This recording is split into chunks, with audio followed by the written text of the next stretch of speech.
Okay. So what I was going to talk about today, I don't know if you got my last email or got to look at it, but the four things that I feel have been very much in play as I finished up that second week of my self residency were listed in that email, and to just to give people kind of an idea of like what I wanted to focus on for this talk. And but I will say, like, for this particular time, like, anything and everything is fair game as far as questions. So I'll kind of work through these four thoughts or these ideas, and then you can go ahead and chime in if you've got questions about them specifically. And then at the end, it's a free for all. You can go ahead and ask any question you want. Does that sound good? Sounds good. Cool. All right.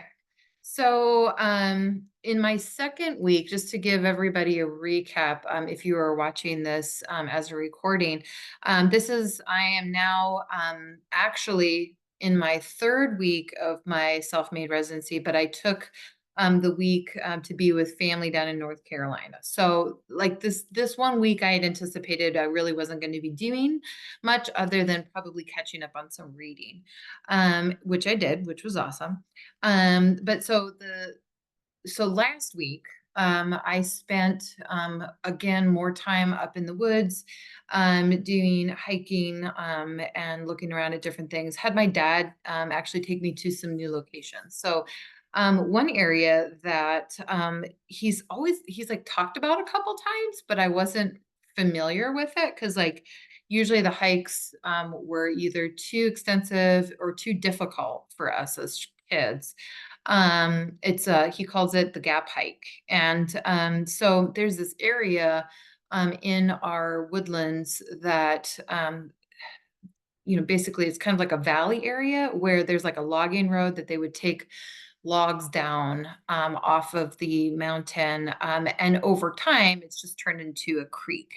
And so he's like, we should go up there. We should hike that and get to the top of the gap. And so, of course, I was intrigued, and I'm like, I'd love to go see that because I didn't even realize that there was a stream over there, and I thought that would also be really intriguing to look at that area and see how it was different from the other areas that I knew.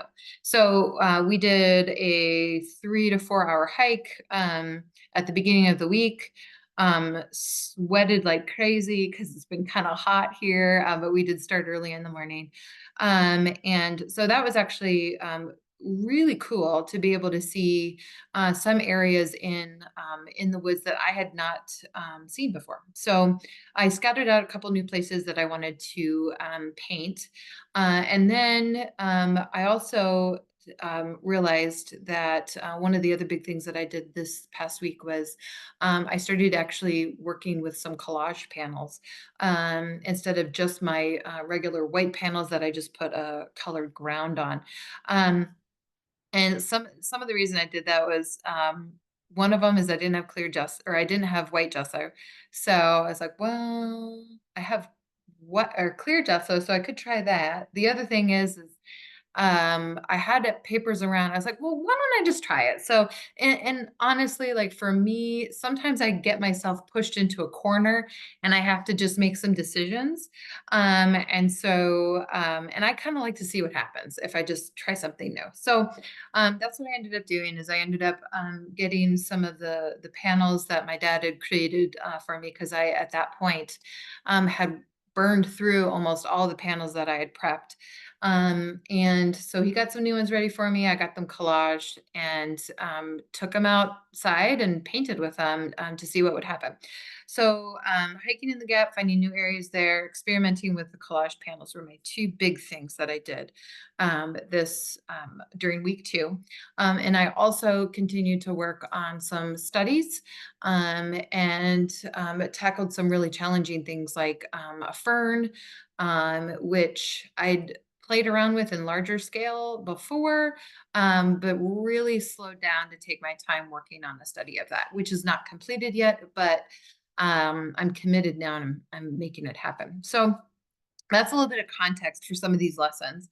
and some of the things that I learned. So I think number one on the list, that I noticed was then that when you take even the same materials that you're working with, be it watercolor, sketchbook paper, panels, collage, oil, whatever, if you change the location of where you're doing the work, expect the outcome and the process to also change. So I noticed even just by moving myself to a plein air environment where I was working outside, and needing to really respond quickly to the scene in front of me, that the way that I handled working on the collage backgrounds changed. And it was what was surprising, I think, about it was that I I found that instead of I started using the collage pieces a lot more intentionally as my middle ground, and just kind of decided like, okay, that area doesn't need to be painted. This area doesn't need to be painted. And so there's a lot more interesting collage pieces actually coming through that I normally would try to work a little bit more. So that was a really cool discovery that I made.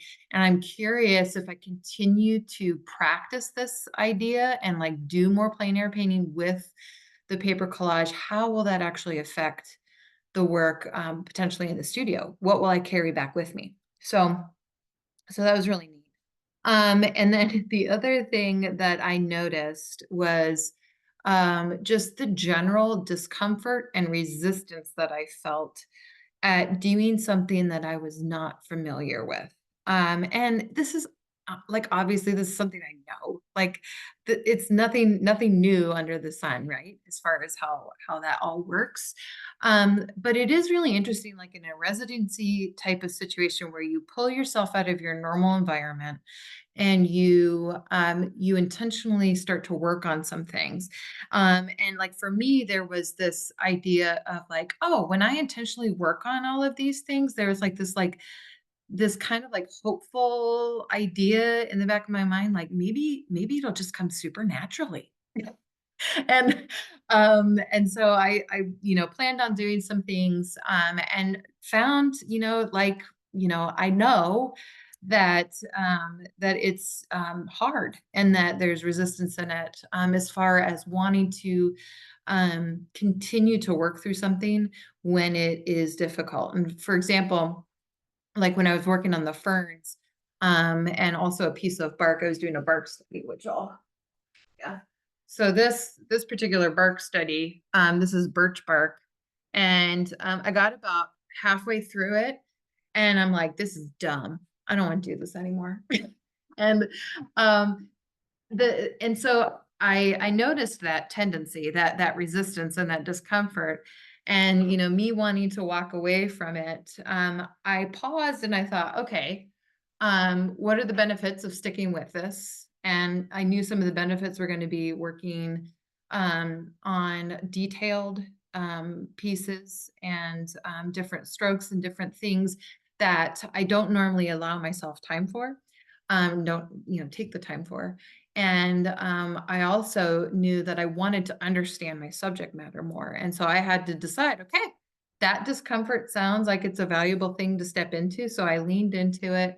I took lots of breaks during this time, put it to the side, worked on some other things for a little bit, but I always came back to it. And so for me, that was a huge win, to basically lean into that discomfort and that resistance that I was feeling, and say it's worth it. And I'm just going to be okay in this place of struggle for a little bit, and learn what I came here to learn. And I think that's really good to remember, because I don't think it's very realistic for us to expect that we aren't going to have some resistance and some discomfort as we seek to learn something new. And it's simply part of that process.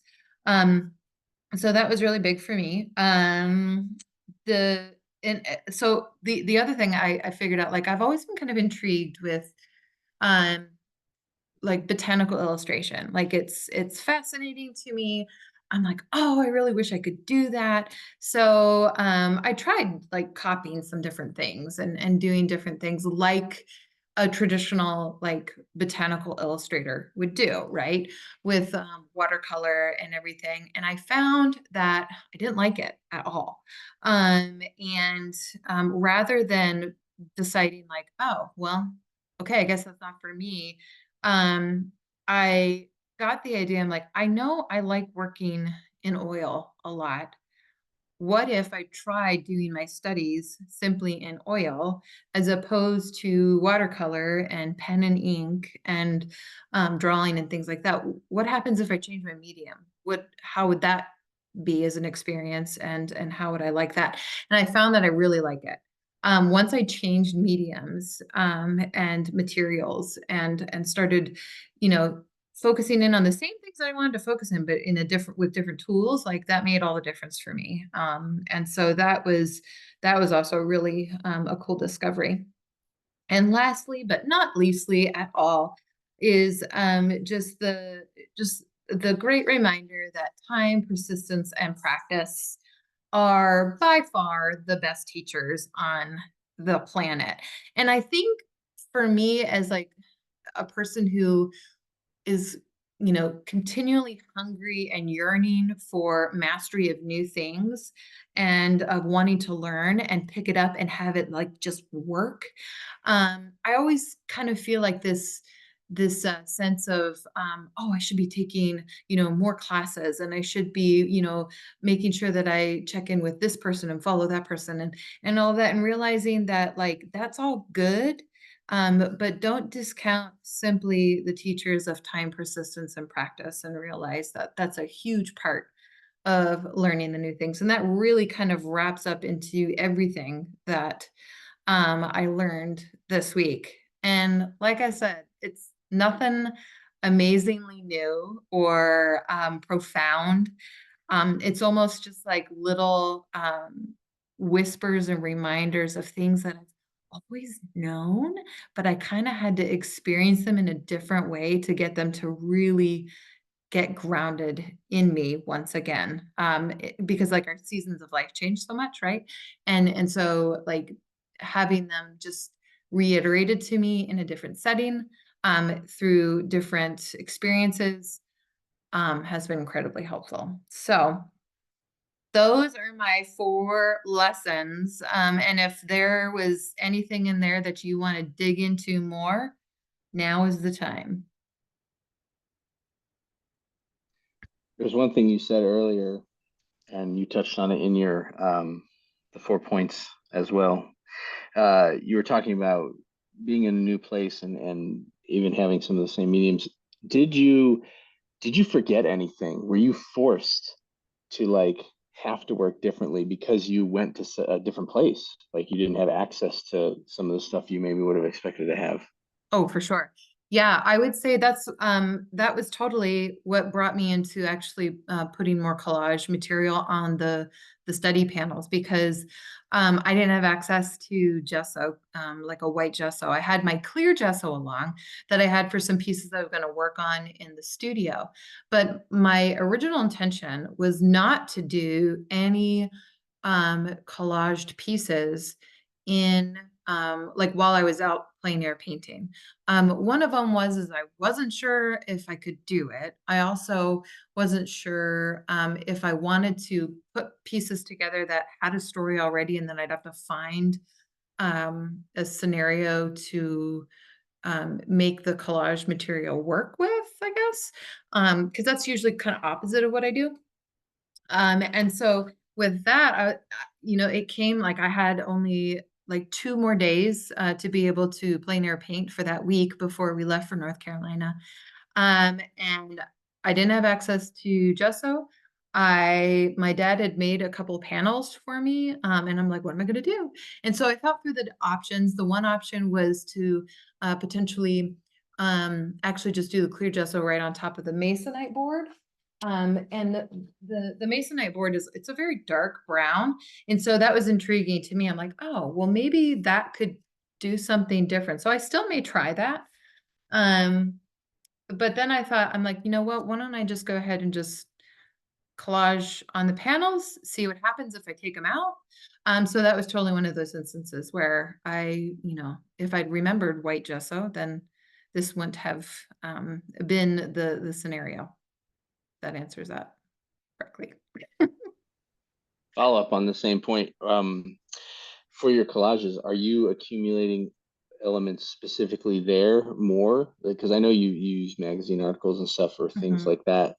Are you finding things while you're out there, or did you bring a bunch with you? I intentionally decided not to bring anything. Um, because one of the things I wanted to do was to actually see what bubbled up and what caught my attention when I was back here. And I know my tendencies. My tendencies are just to collect anywhere I go. And so I knew it wasn't going to be a problem to just kind of let that kind of play out and kind of flow. So like some of the things that I did, of course, I got permission from mom and all the other folks that I take things from. But like I found an old piano book. These were old books that I took piano lessons with back in the early 90s. Yeah, 97. 8597 was that lesson.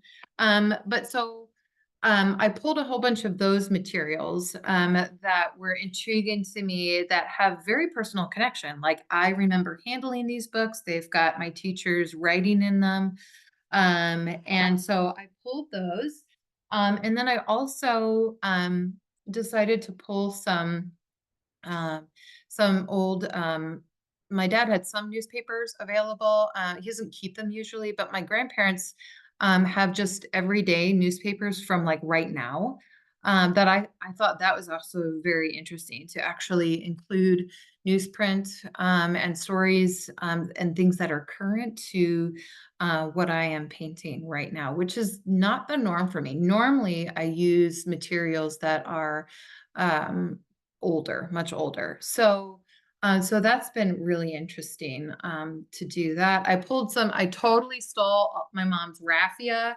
So like this stuff, all of this stuff grabbed out of her craft area. She also had this really cool like lace ribbon. And if there were just little scraps of it, I checked with her and she's like, yeah, go ahead and use that. But so just kind of rummaging around the house, and checking in with grandparents and like as we're out and about, pulling stuff from different places that we go and visit. My dad has this copy of like a map of the area that I've been doing most of my painting in. So this kind of shows you a little bit. So it's a map and it's got like all the tree stands in there, all the different roads. And so he used that to kind of show me where to go. And so that particular piece I've copied several times over and have used it in multiple pieces. So that's, kind of what I've been using for those collage pieces. So yeah. Very cool. Thanks. Hmm. Yeah, for sure. Anything else that you have questions about? What was for as far as resistance and discomfort, what was the hardest thing to get started? Like, yeah, what was hardest to get started with you changing your area? Were you able to just get out there Hmm. and paint a little and then other things, and then it became harder later, or was it even hard just to take that first step? Yeah, that's a really good question because I have to kind of like think back like how that worked. I think for me, the biggest resistance was allowing myself permission to do this trip. So even considering it something that would be worth the effort and the time, and say this is important to me and it's worth taking the time to do that, because like when you look at endeavors like this, as an artist, especially when you do a self-made residency and there's no stipend included, like this is my busy season, like right, the like June through September and October into the fourth quarter, like this is when I make my money as an artist. And so to say, I'm going to take the entire month of June in order to explore different things as an artist, reinvigorate my practice, and say that that is, and that's okay to do. That was a big thing that I had to just say, okay, don't care how uncomfortable this makes me, I'm doing it anyway. And so, and that really came about through a lot of conversation with my husband, and just kind of talking through it with him to see if he was on board with that. And so that was probably my first big step. And then um the like as far as moving into a different location, I think some of the resistance was for me, like I'd be uncomfortable because I wouldn't know what to settle on. Like I'd stop at an area, and I'd look around and it wouldn't necessarily come to me right away, like what I wanted to do. And so for me, that discomfort of having to make a choice and know that like the choice I make means that's what I focus on for the next 3 or 4 hours, that was uncomfortable.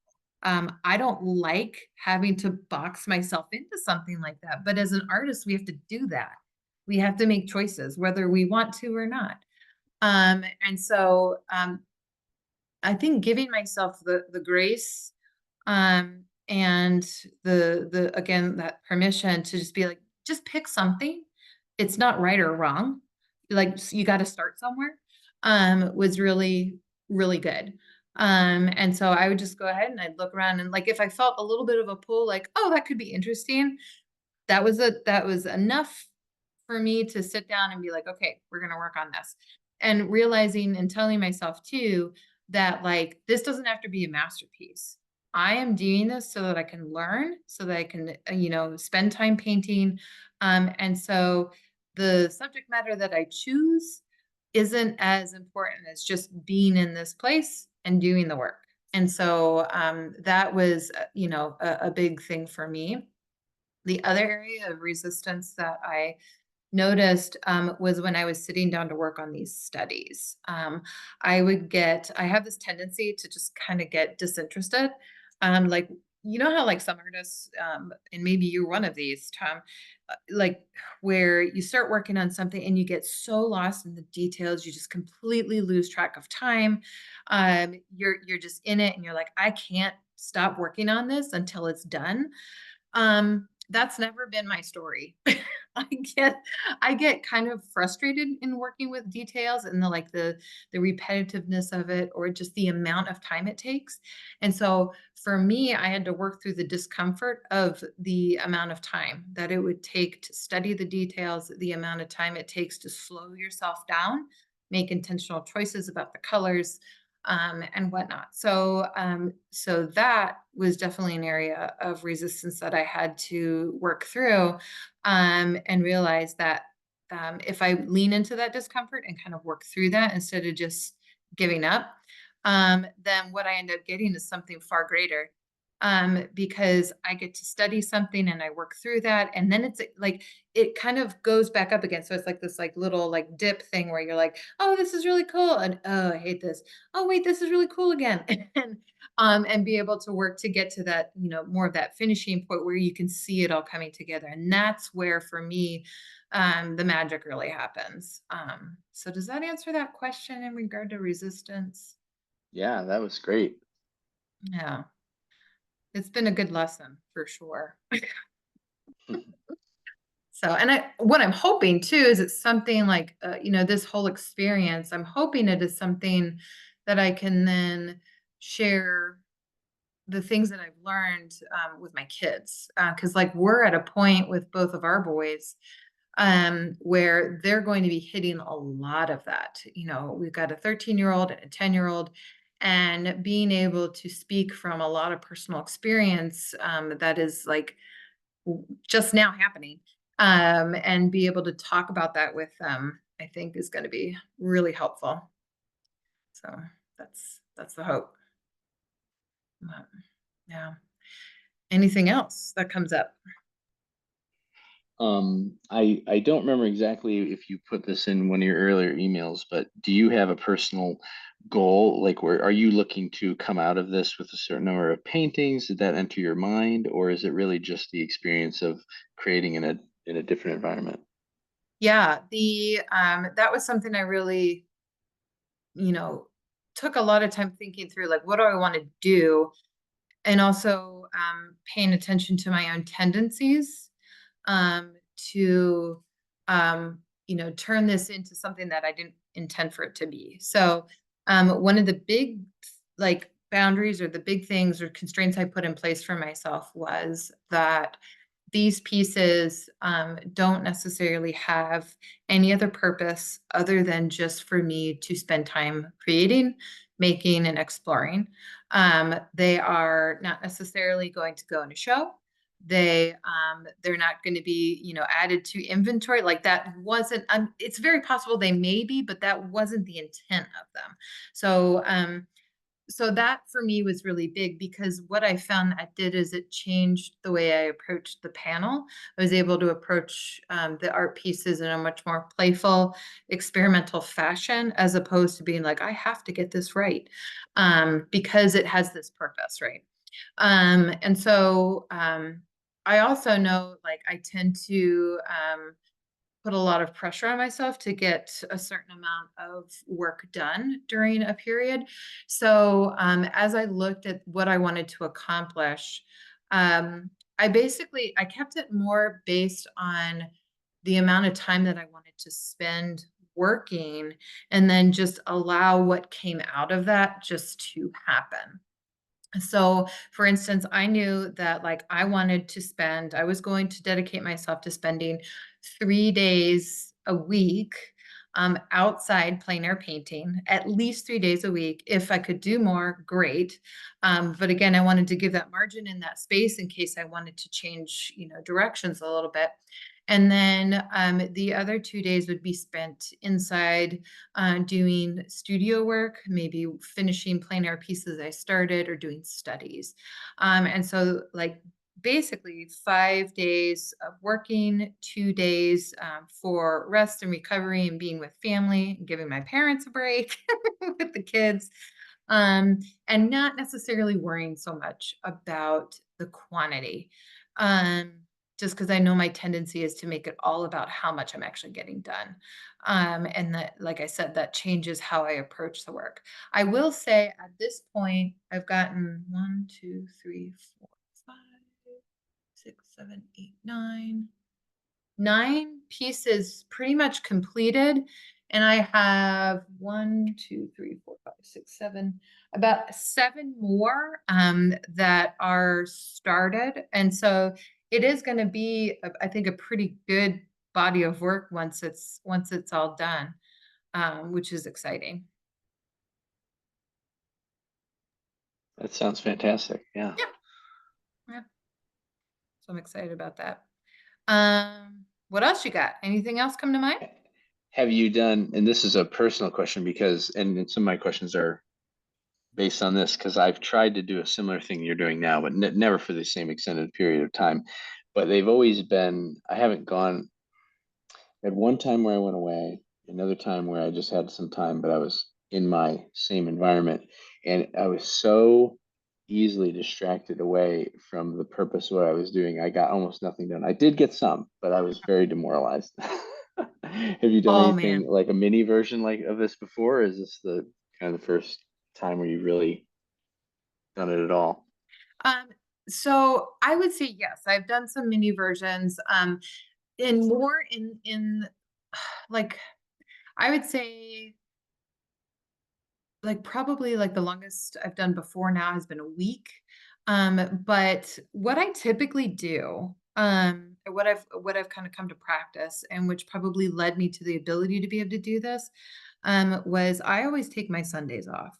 My Sundays are my Sabbath days, my days when I rest, I refocus, I recover, I find ways to fill up my soul and my mind all again, to be able to be ready for the next week. And what I've found, the three things that really feed me as an artist and as a person, are going outside, and reading and then making something.